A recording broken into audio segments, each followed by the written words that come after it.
shuni bosib qo'yinglar. Erkaklik quvvati pasayishi va prostata muammolari hayotingizni qiyinlashtiryaptimi? Tez-tez hojatga chiqish, og'riqlar va jinsiy zaiflik tufayli o'zingizga bo'lgan ishonchni yo'qotyapsizmi? Bu muammolarga e'tiborsiz bo'lmang. Vulkan mahsuloti erkaklar sog'lig'ini tiklash, prostata shamollashini davolash va jinsiy quvvatni maksimal darajada oshirish uchun maxsus ishlab chiqilgan. Tabiiy va kuchli tarkibga ega Vulkan bilan o'z kuchingizni va baxtli hayotingizni tez muddatda qaytaring. Hozirning o'zida kanal nomidan chiqsangiz qaynoq chegirmalar qilib berishadi. Diqqat, tezkor xabar. 1 sentyabrdan boshlab Rossiyada tibbiy ko'rikdan o'tish muddatlari o'zgaradi. Assalomu alaykum qadrli mehmon, videodan to'liq xabardor bo'lish uchun videoga like va podpiska tugmalarini bosib qo'ying. 2026-yil 1 sentyabrdan boshlab Rossiyada xorijiy fuqarolar uchun tibbiy ko'rikdan o'tishning yangi qoidalari kuchga kiradi. Mamlakatga 90 kundan ortiq vaqtga kelgan chet elliklar kirgandan keyin 30 kalendar kun ichida tibbiy ko'rikdan o'tishlari shart. Ilgari bu muddat asosan Rossiyaga ishlash uchun kelgan chet elliklar uchun belgilangan edi. Endi bu talab mamlakatga 90 kundan ortiq vaqt qolishni rejalashtirgan barcha chet el fuqarolariga nisbatan qo'llaniladi. Tekshiruv xavfli yuqumli kasalliklar va OIV infeksiyasi yo'qligini, shuningdek taqiqlangan moddalardan foydalanishni tekshirishni o'z ichiga oladi. Jarayondan so'ng tibbiy xulosa shu jumladan elektron shaklda ham beriladi.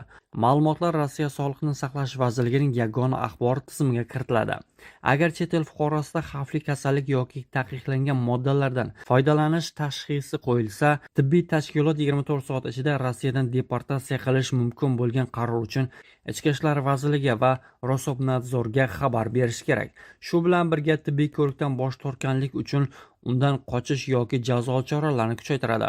Shu bilan birga tibbiy ko'rikdan bosh tortganlik yoki undan qochish uchun jazo choralari kuchaytiradi. Qoidabuzarlar vaqtinchalik yashash muddatini qisqartirish, shuningdek 25 ming rubldan 50 ming rublgacha jarima va ma'muriy deportatsiya qilinishi mumkin. Belgilangan muddat ichida jarimani to'lamaslik 2 barobar ko'payishi hamda majburiy deportatsiyaga olib kelishi mumkin. Sankt-Peterburgda huquqni muhofaza qilish organlari xodimlari migratsiya qonunchiligining buzilishini aniqlash uchun keng ko'lamli reydlar o'tkazdi. Tekshiruvlar Vibirskaya, Narabejnaya, shuningdek Katimirskaya va Politexnichskaya ko'chalarida bo'lib o'tdi. Huquqni muhofaza qilish organlari xodimlari jami 119 nafar xorijiy fuqaroni tekshirib, ularning 19 nafarini turli huquqbuzarliklar uchun hibsga oldi. Reydlar odatdagidek ishdan so'ng charchab, uxlab yotgan muhojirlarni baqir-chaqir bilan uyg'otish, itlar bilan tekshirish va asirlardek muomala qilish bilan davom etdi. Portpulkadan gapirib o'tamiz. 1 sentyabrdan muhojir yurtda yurgan vatandoshlarimizni nimalar kutmoqda? Mobilizatsiya, ya'ni bez dokument yurgan aka-ukalarimiz 1 sentyabrdan keyin urush ko'p ketadi degan gaplar shunaqalar juda ham ko'p tarqalgan. Mana shu videoni oxirigacha ko'ringizlar, bittadan like bosib, mana shu video bo'yicha sizlarga ma'lumot berib o'taman. 1 sentyabrdan keyin reyslar uchmaydi degan savollar bor, telefon qilib so'rashadi. Video davomida sizlarga aytib o'taman. Hatman kanalimizga obuna bo'linglar, aeroportdagi holatlar, yangiliklar chiqarib boraman. Savolga kelayotgan bo'lsak, boshqa 1 sentyabrdan keyin reyslar uchmaydi yoki qanaqadir mobilizatsiya bo'lib, bez dokumentlarni ham urushga olib ketib qolishi mumkin degan savollar juda ko'p keladi, juda ham ko'p so'rashadi. Bu hammasi gap yolg'on. Bu mobilizatsiya bo'lgan taqdirda kimki grajdanin Rossiya o'shalarga tegishli narsa. Agar siz grajdanin O'zbekiston, grajdanin Tojikiston bo'lsangiz, pasportingiz grajdansiz, ya'ni Rossiyaning fuqarosi bo'lsangiz, bemalol chiqib ketaverasiz oldingidek. Ehtiyot bo'lib yuringizlar bo'ldi. Unaqa har xil mish-mishlarga, har xil xavotirlarga bormangizlar. Aeroport Pulkova. Mana shu imlan namuna kanalimga obuna bo'lib qo'yingizlar. Aeroportdagi holatlar, yangiliklar, aeroportdagi yangi chiqqan qonunlar hammasini chiqarib boraman. Bittadan like bo'lsa, videoni tarqatib qo'yingizlar, xavotirga bormasdan.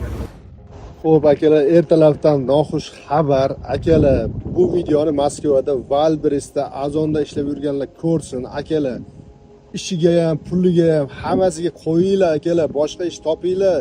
Jonni riskovat qilmanglar, akalar. Ko'rib turibsizlar, mana bugun ham Valbristga hujum bo'ldi Moskvada ertalabdan. Akalar, bu skeletlardan chiqib ketinglar, iltimos. Yo uylarga ketinglar yoki boshqa ish topinglar. Hammani uyda ota-onasi kutib turibdi. Yana ba'zi birlarni ko'ryapman, shu hujumlarni videoga qo'yib tarqatyapti. Akalar, bu videolarni tarqatmanglar, qamalib yo'qib ketasizlar. Hali bu ketishda Rossiyada ishlayotgan mehnat muhojirlar nafaslarini ham o'ylab olishadi shekilli. Yana bir qonunga bir qancha o'zgartirishlar kiritildi. 4 avgust kuni Rossiyada 294-sonli federal qonun qabul qilindi. Yangi qonunga ko'ra Rossiyadan majburiy chiqarib yuborish, ya'ni deportatsiya qilishning 22 ta sabablari 45 tagacha oshirildi. Misol uchun, avvallari 22 ta sababga ko'ra siz deport qilishadigan bo'lsa, hozirda bu narsa 45 tagacha oshirildi. Masalan, politsiya yoki boshqa huquqni muhofaza qiluvchi organlarning qonuniy talablariga bo'ysunmaslik, mayda bezorilik, ayrim miting qoidalarini buzish va boshqa huquqbuzarliklar uchun ham chiqarib yuborish qo'llanishi mumkin. Shuningdek, migratsiya qoidalarini buzish va noqonuniy mehnat uchun ayrim jarimalar ham oshirilishi mumkin. Ushbu qoida 2026-yil 3-noyabrdan kuchga kiradi. Ushbu yangi qoida bo'yicha Telegram kanalimizda to'liq post joylaganman. Telegram kanalimizga o'tib, ushbu yangi qoida bo'yicha bemalol tanishib olishlaringiz mumkin bo'ladi. Reyddan qochib suvga sakragan migrantlar reyd paytida o'rmonga qochgan, devordan oshgan, butalar orasiga yashiringan muhojirlar haqida xabarlar berilgan edi. Bu safar ular tekshiruvlardan qochib to'lib toshgan, oqayotgan daryoga sakragan. Rossiyaning Blagoveshchensk shahri politsiyasi 3 nafar muhojirlar Zeya daryosidan chiqarib olib, ularni migratsiya qonunchiligini buzganlikda ayblamoqda. Erkaklar hibsga olinib, politsiya bo'limiga olib ketildi. Muhojirlar Zeya daryosi bo'yidagi kafeda ishlagan. Reyddan qochib suvga sakrab, qochib ketishga uringan. Yana bir ovqatlanish muassasasida ham tintuv o'tkazish paytida migratsiya qonunchiligini buzgan 3 nafar muhojir aniqlangan. Rossiyadagi musofirlar xursand bo'lsanglar bo'ladi, patent atmen. To'g'rirog'i, Vladimir Vladimirovich Putinga patentni atmen qilish kerak degan taklifni berishganida o'ylab ko'ramiz degan gapni gapirdi. Oradan ozroq vaqt o'tgandan keyin rasmiy kanallar tarqatgan ma'lumotlarga ishonadigan bo'lsak, 2027-yil 1-yanvardan boshlab patentni atmen qilib, uni o'rniga boshqa sistemani eksperiment qatori qo'llanishi mumkin ekan. Agar mabodo siz patentni atmen bo'lishini xohlasangiz, kanalimga obuna bo'lib, videoni maksimalni like bosib, repost bosib tarqatib qo'yinglar, ajomas patent atmen bo'lib ketsa. Samarada reydlardan so'ng 63 nafar migrantning Rossiyaga kirishi taqiqlandi. Omon va migratsiya xizmati xodimlari Samaradagi qurilish maydonchalarida reydlar o'tkazdi. Tekshiruvlar davomida zarur hujjatlarsiz o'nlab chet elliklar aniqlandi. 4 nafar migrant noqonuniy ishlayotgani, yana 4 nafar rasmiy ro'yxatdan o'tmagani aniqlandi. Sud 1 nafar chet ellikni Rossiyadan deportatsiya qilishni buyurdi. Reydlardan so'ng 63 nafar chet ellikning Rossiyaga kirishi taqiqlandi. Yana 16 kishi vaqtinchalik saqlash hibsxonasidan deportatsiya qilindi.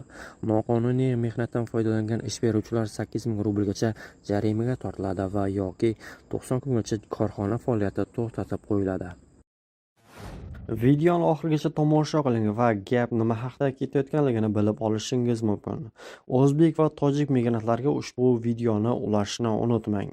Не надо патентной системы для мигрантов. Надо подумать. Они мечтают превратить мигрантов в рабов вот таким образом. С 1 января 2027 года в России планируется масштабный эксперимент. Его будет проводить Министерство внутренних дел. Сейчас в России действует несколько параллельных механизмов привлечения иностранных работников. Наибольшей критике подвергается патентная система. Она якобы не позволяет государству должным образом контролировать приезжающих в Россию мигрантов.